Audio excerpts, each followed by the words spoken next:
Hi, good morning. I'm in my art studio. Welcome to my art studio.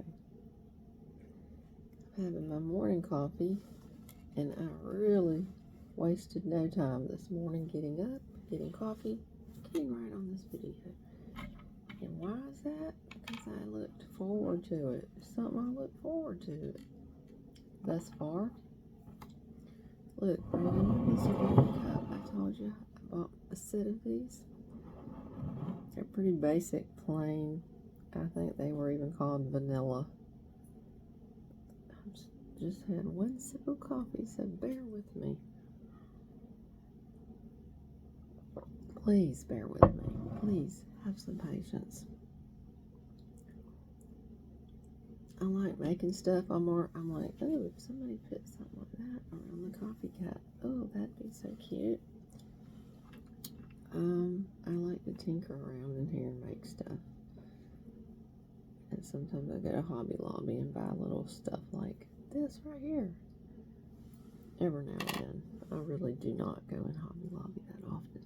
Because as you probably know, there's a lot of stuff to buy in Hobby Lobby. And it kind of distracts me from my own work. And I get, you know what? I start thinking, why do I even bother? Ugh. It's kind of depressing, actually.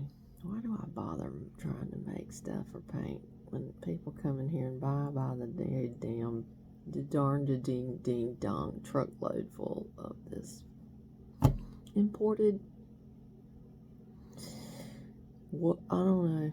It's cute. Some of it's nice, so I'm not going to down it and say it's garbage. I'm just going to say it's making other people successful and it's making other people money, like Hobby Lobby and whoever's importing that stuff and mass producing it. And yeah, maybe I'm a little jealous. Buy some of my art. Try that art. It's original. Anyway,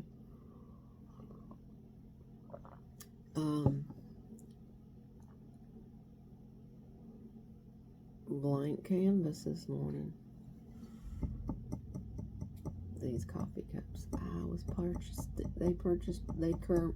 can't talk. They came off of Wayfair.com. And I started looking at cups on there a long time ago. And I was like, oh, these are nice. Oh, those are nice. Oh. And, you know, after a while, you're like, who cares? I've already got plenty of coffee cups. Why waste the money? Why spend the money?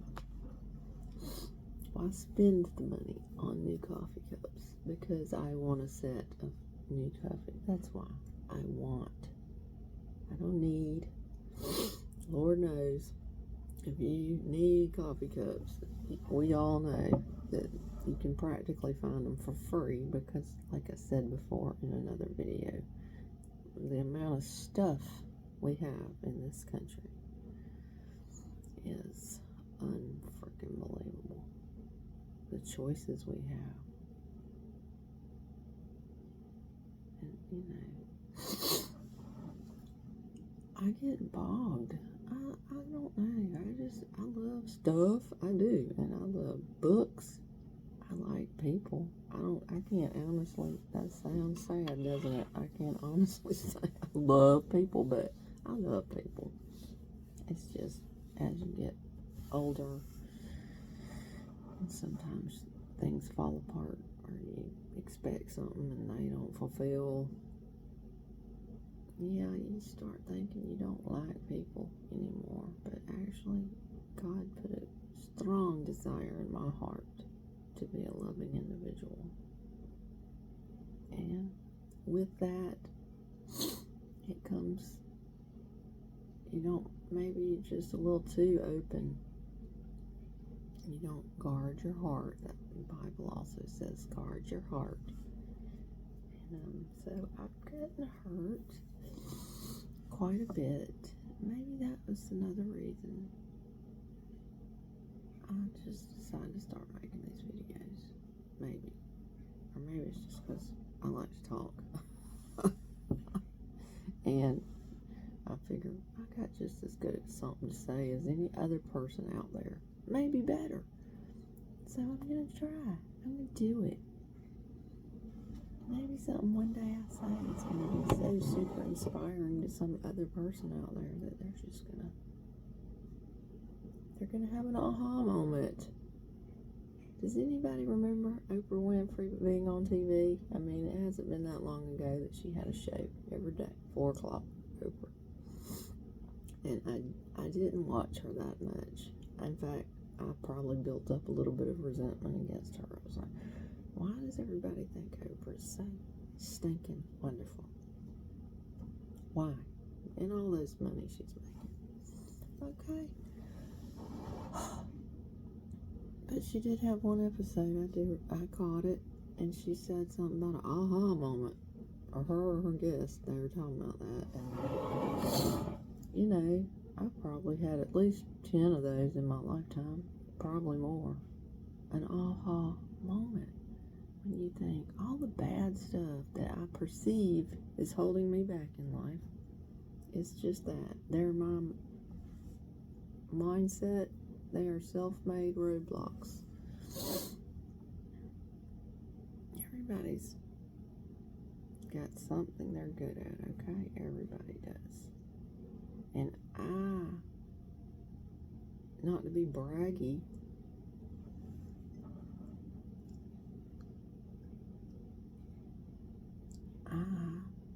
it's not brag. It's actually annoying that I have a lot of interests. And I'm not saying I'm excellent at all of them, but I'm good.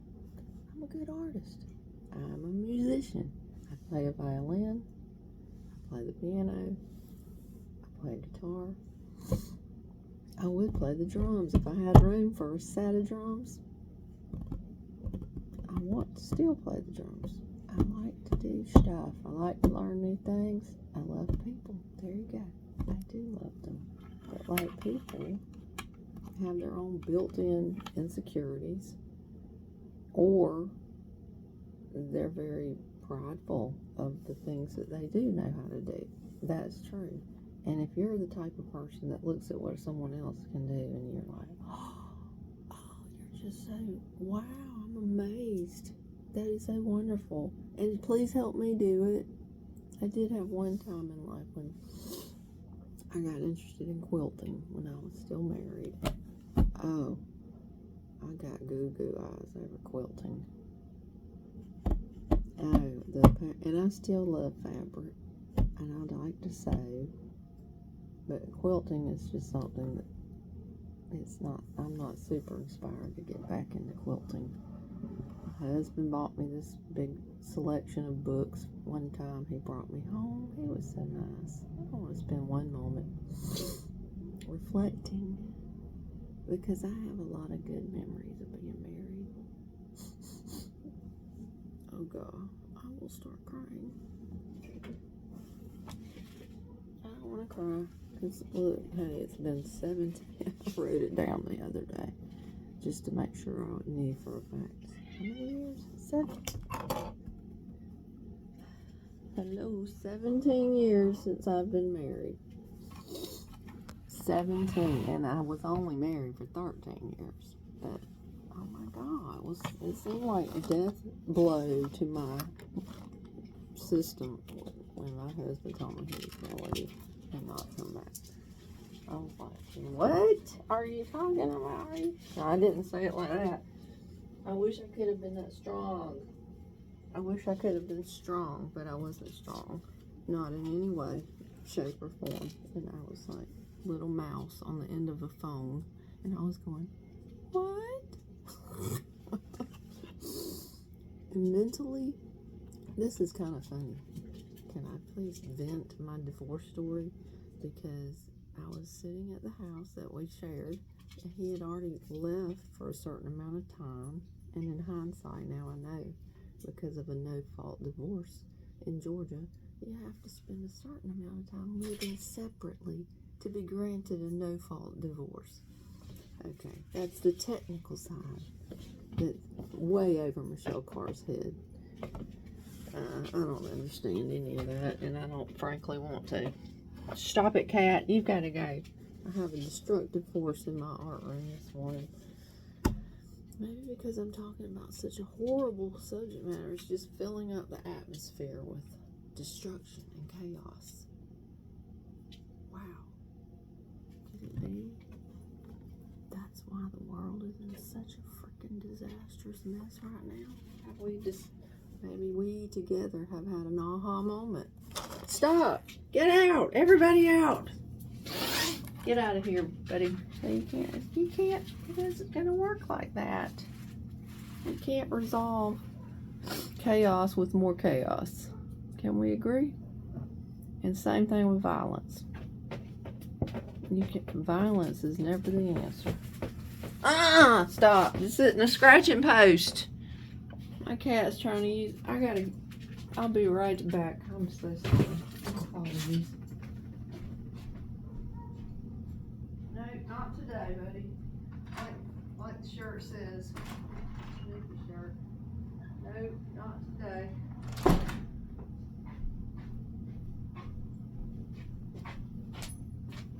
Yep, I gotta finish this thought.